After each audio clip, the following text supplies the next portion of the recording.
I'm so glad that you've come to join me today. If you're new here, my name is Michaelin and I make videos on biblical womanhood and life, and I'm so glad you're here today. Welcome to my kitchen.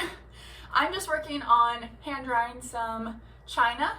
I am using it now because I'm afraid that someday when I have children, if I continue to use it, it will all get broken, and so it will probably live the majority of its life up on a shelf. So trying to get the most use out of this china now while my husband and I do not have kids. So I just thought I'd chat with you for a little bit while I dry. And speaking of china and newlywed things, one thing I wanted to talk about today is the things I wish I knew when I was a newlywed. Oh, there was so much. I had so many misconceptions, but I'm going to go over 3 of them today and things you should expect and that would probably benefit you in the long run if you're a newlywed yourself or about to be if you're engaged, or just things to keep in mind no matter what stage of life you're in. Maybe you're past the newlywed stage and some of these things will ring a bell for you and be like, oh, okay, maybe I'm stuck in that rut too, or believing that lie or whatnot. One of the things that I wish I knew was to expect my life and friends and priorities and habits to change. So going into marriage, I just assumed that we would continue doing the same things we were doing. I was heavily involved in the church I attend, and so I was going to things all the time. I filled my single years with lots and lots of church activities, which was really great, and I really loved serving in that way.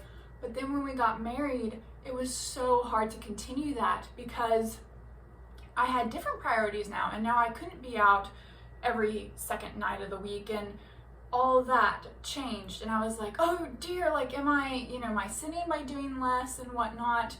And what I learned is actually my priorities, my God-given priorities, because God says, wife, your first duty is to your husband. Well, your first duty is to love God first, but then after that, first duty is to your husband.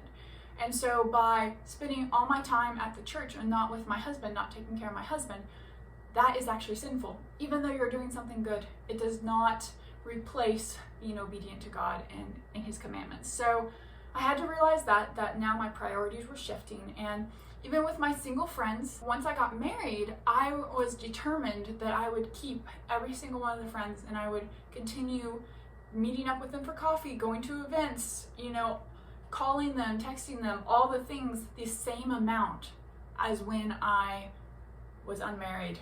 And if you are married, you probably are nodding your head knowingly and understanding the struggle, because I love those friends so much and I want to keep up those relationships and everything. But the thing I did not take into account is my life is about to turn upside down. There was whole new priorities. I had never lived on my own before. And so I was learning how to manage a household, how to do budgeting, how to even just be married, how to be a biblical wife. And my priorities then, again, were different. And so even though I can still meet up with those friends and spend time with them and talk to them at church and still maintain those friendships, it's not going to be exactly the same as when we were single together. So that's something to keep in mind, because I was actually able to this is a total tangent, but while you're single and dating, I think it's very important to maintain your single friends and not just be like, oh, I'm dating, so now I'm going to focus on this guy the whole time and ignore all my friends. I do not think that is good. I think that is actually very harmful for you spiritually, because what if something happens with the guy and you break up or whatnot, then you have no friends. And even though that's a worst case scenario and you don't want to think about that, I do think I think it's wise to make sure you maintain those girlfriendships. And then going right along with that, another thing that I wish I knew or wish I had considered was not thinking I had to be perfect at everything as soon as I became a wife. I put so much pressure on myself to, okay, the house needs to be perfectly clean, the laundry needs to be done on Mondays, and then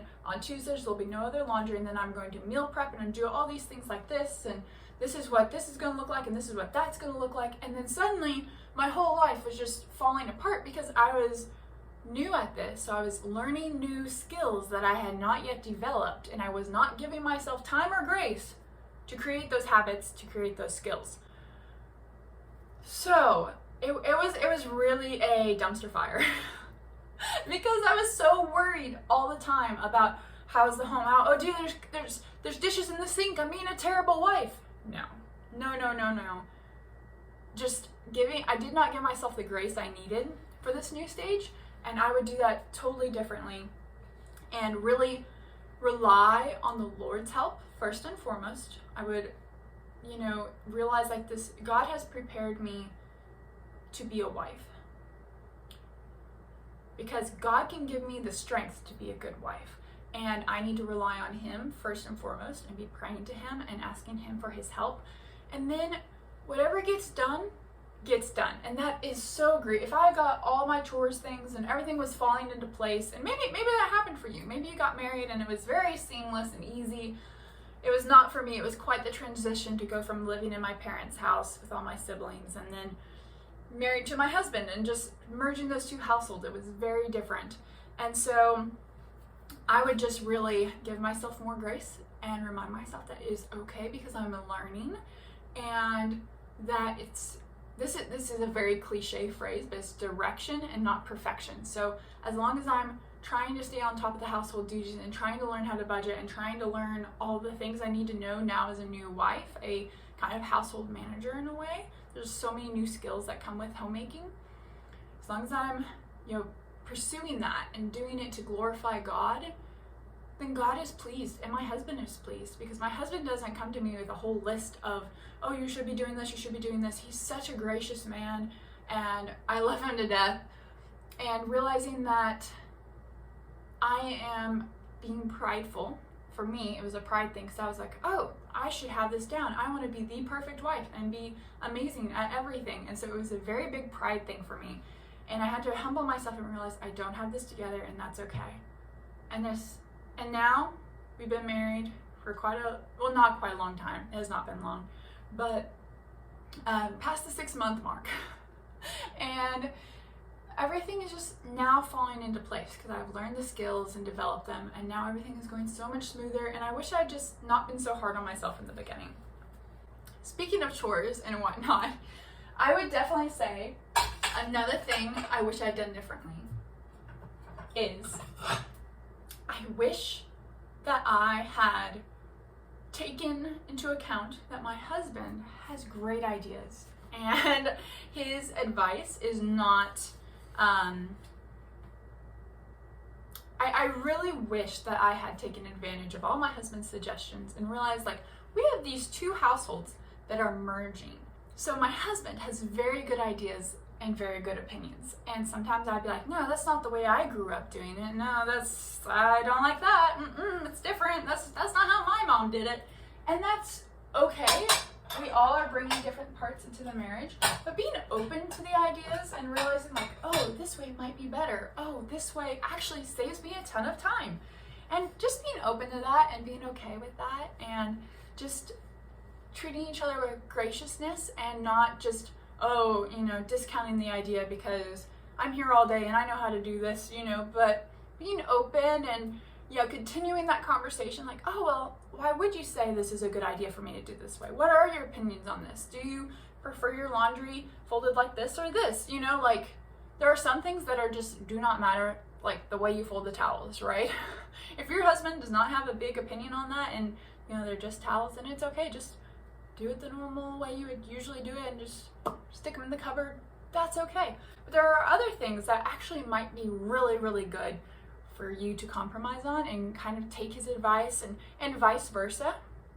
If you're a man listening to this and you're a newlywed, sometimes your wife does have good ideas as well, and merging that in scripture, we are told to honor one another and to respect one another and to love one another. And part of that is just listening to everyone else's opinions, not everyone else's, your spouse's opinions, and taking that in and being okay with learning new things together. And you will learn so many new things. I know I am learning every day things from my husband all the time, and it is a wonderful thing. But if you're a newlywed or about to get married or whatnot, here are some things to kind of be looking out for. I hope it was helpful to you.